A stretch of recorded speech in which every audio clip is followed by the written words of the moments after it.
poucas palavras.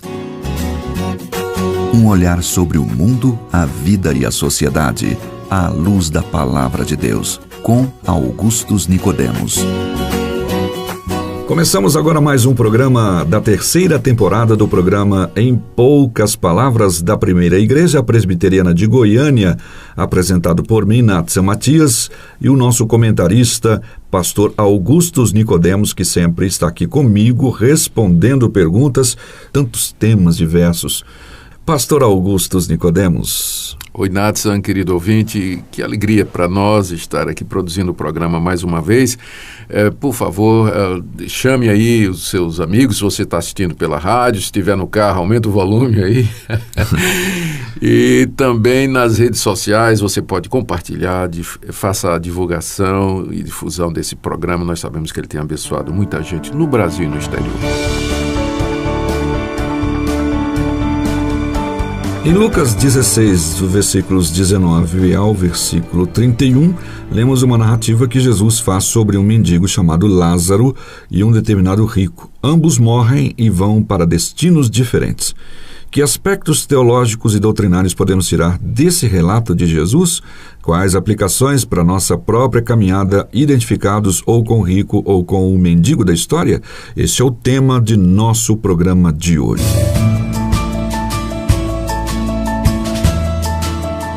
Pois bem, pastor, está aí, então, o tema lançado, né, das lições que podemos tirar nesta história. Sim. E a Fabiana, por exemplo, faz uma pergunta que ela diz que, eu posso dizer que por causa dessa história, podemos dizer que vamos nos reconhecer no céu? Jesus está dizendo que a gente vai se reconhecer lá. Sim, sem dúvida. Essa é uma das implicações, né, que podem ser tiradas desse relato do rico e do mendigo. A primeira coisa que nós temos que definir, o reconhecer, é o que é essa narrativa. Muita gente acha que isso é uma parábola que Jesus contou e que, portanto, como é uma parábola, o que ela está dizendo não é literal. E aí, então, eles vão dizer que o inferno e o céu, essa vida depois da morte, tudo aquilo é simplesmente uma ilustração que Jesus criou, mas não corresponde à realidade, né? Bom, eu responderia a isso o seguinte. Primeiro, ainda que fosse uma parábola, temos que lembrar que uma parábola ela tem como objetivo ilustrar verdades espirituais através de uma narrativa fictícia ou tirada do dia a dia. Tá certo? Então, vamos supor que o rico e Lázaro são personagens fictícios que Jesus inventou, né, criou ali na hora para contar. E a grande questão é, mas qual era o ponto da parábola? O que é que Jesus queria ilustrar? Então, ele poderia falar a respeito do céu e do inferno literais, contando uma história que ele inventou. Então, o fato de que é uma parábola ou foi uma história inventada por Jesus, não anula o fato de que o céu e o inferno, a realidade pós-morte, é concreto, né? São fatos reais. Então, vamos admitir que seja parábola. Isso não vai afetar de forma nenhuma o ensinamento a respeito do que acontece depois da morte. Mas há indícios, Natsan, de que isso aqui não é uma parábola, tá? Porque Jesus diz o nome de um dos personagens, não é? Está aqui no capítulo 16 de Lucas, não é? No verso 20, Jesus disse: havia um certo mendigo chamado Lázaro, coberto de chagas, que jazia à porta do rico. Ora, é a primeira vez nessas histórias que Jesus usava com frequência em que ele nomeia uma das personagens. Isso tem levado muitos comentaristas a pensar na possibilidade de que Jesus está relatando um fato real.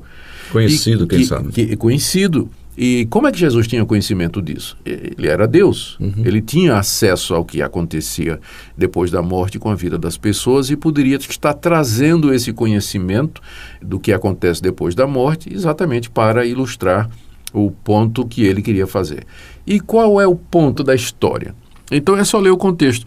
Poucos versículos antes, nós lemos que Jesus está falando a respeito das riquezas. Ele diz no verso 13, ninguém pode servir a dois senhores, porque ou há de aborrecer-se de um e amar ao outro, ou se devotará a um e desprezará o outro. Não podeis servir a Deus e as riquezas. Esse é o ponto que Jesus está tratando aqui. Ou você serve a Deus, ou você serve às riquezas. As riquezas podem se tornar um ídolo que toma o lugar de Deus. E aí, então, no verso seguinte, nós lemos: os fariseus que eram avarentos ouviam tudo isso e ridicularizavam a Jesus. Ou seja, a reação dos fariseus, que eram avarentos, amantes do dinheiro, né? É esse o tipo de rico que não entra no céu, né? É aquele que é apegado ao dinheiro, que faz do dinheiro o seu Deus. Os fariseus eram assim, e eles estavam zombando de Jesus, porque Jesus disse que nós temos que renunciar à avareza para poder entrar no reino de Deus. E aí então Jesus conta essa história de um homem rico, que aqui simboliza os fariseus, e que era apegado ao dinheiro, e que vivia para o dinheiro, usava o dinheiro egoisticamente para si mesmo e ignorava o sofrimento das outras pessoas, como por exemplo Lázaro, que era um mendigo doente, cheio de feridas, que esmolava a porta dele.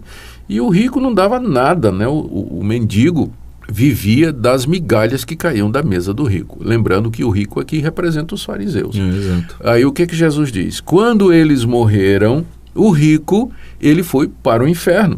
E lá ele estava atormentado e queria alívio do seu tormento, chegando inclusive a pedir que Lázaro fosse até o inferno, levando um pouquinho d'água, uma gota que fosse, para aliviar o calor, né, as chamas que o atormentavam. E aquilo foi negado para ele, dizendo que era impossível alguém passar de lá para cá e de cá para lá. Ou seja, o estado depois da morte está definido, não é? Definido. Então, se os fariseus pensavam que depois da morte eles poderiam ter alguma chance ou uma oportunidade, Jesus sepulta aquela expectativa contando essa história. E aquele mendigo, né, que era desprezado pelos fariseus, pelo rico, entretanto, ele recebe ali a sua recompensa ao entrar no reino dos céus. Não é dito aqui por Jesus, porque não é o ponto da parábola, mas é evidente que Jesus sabia e sempre ensinou que se aquele mendigo, depois da morte, foi para o paraíso e receber a felicidade eterna, foi mediante a fé em Jesus, né, como o Messias e o Filho de Deus. E aí o rico se lembra que ele tem 5 irmãos. Né? Tem os 5 irmãos. Eu acho interessante essas afirmações desse. E ele queria que Lázaro, então, já que Lázaro não podia descer até o inferno para consolar o rico, então pelo menos que Lázaro voltasse à terra, quem sabe reencarnando, né? Para avisar os seus irmãos de que havia inferno. Né? Ele diz aqui, né, no verso 28, tenho 5 irmãos, para que Lázaro dê testemunho, a fim de não virem também para esse lugar de tormento. Né? Então, essa história que Jesus contou, ela tinha como objetivo alertar os fariseus, que estavam ridicularizando Jesus quando Jesus disse que quem serve às riquezas não vai entrar no reino de Deus. Então Jesus contou, olha o que é que acontece com quem é avarento, com quem passa a vida voltado para as riquezas. Depois da morte, ele vai entrar no estado de sofrimento, de onde ele não poderá sair, onde não há pausa e não há possibilidade de qualquer alívio. E onde a pessoa vai estar bem consciente, vai lembrar da sua vida pregressa, vai lembrar dos seus familiares, mas não há absolutamente nada que possa ser feito. É interessante, se ele está falando como está se referindo aos fariseus, eles eram representantes de uma casta bem religiosa, né? Exatamente. E que essa religiosidade não adiantou em nada. Não adiantou absolutamente nada, porque o Deus do fariseu era o dinheiro. Né? É o que diz aqui no capítulo 16, deixa eu achar aqui, no verso 14, não é? Lucas diz assim, os fariseus que eram avarentos, ouvindo o ensino de Jesus sobre as riquezas, começavam a ridicularizar Jesus.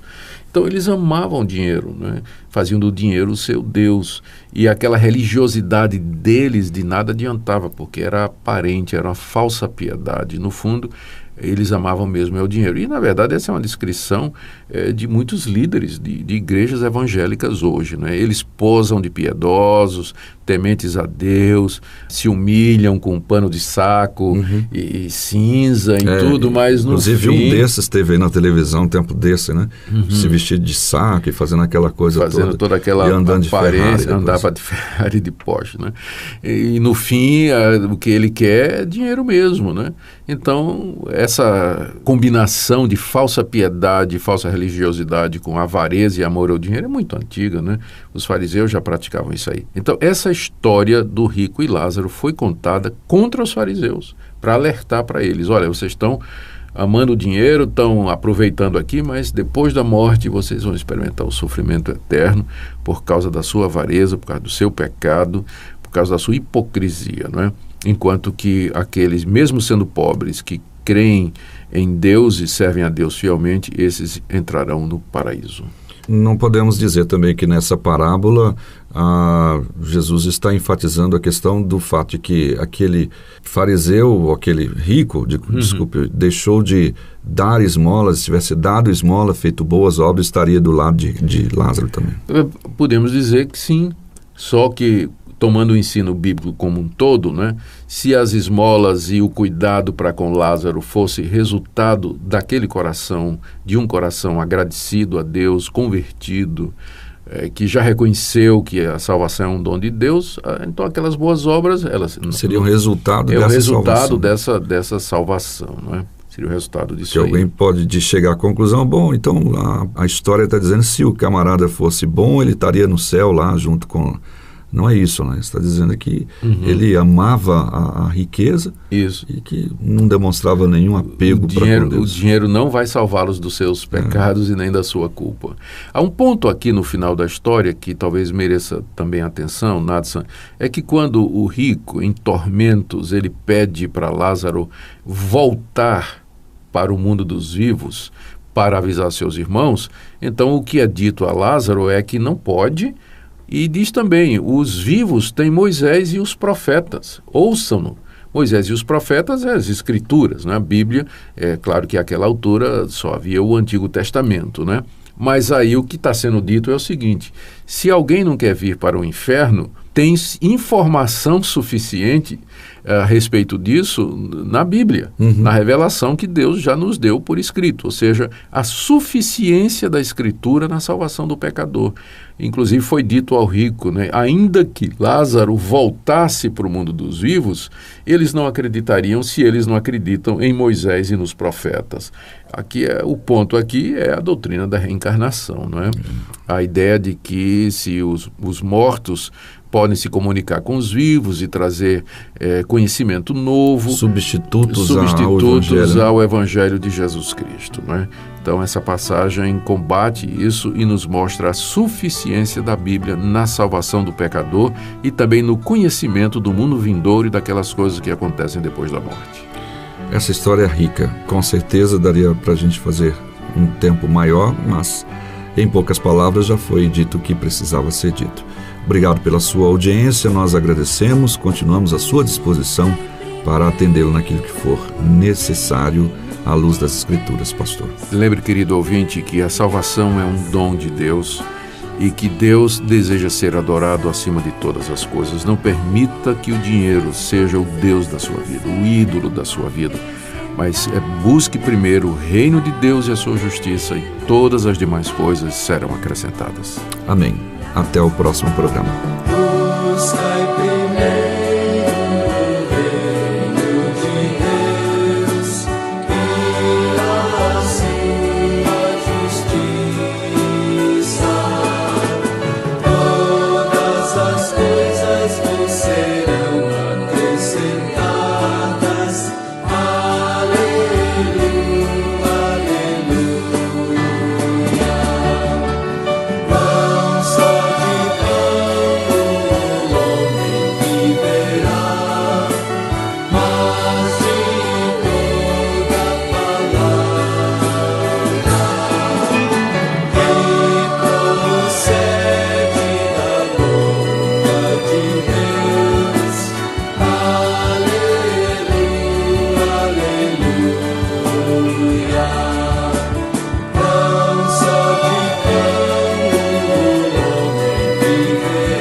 Poucas palavras. Um olhar sobre o mundo, a vida e a sociedade, à luz da Palavra de Deus. Apresentação Nadson Matias.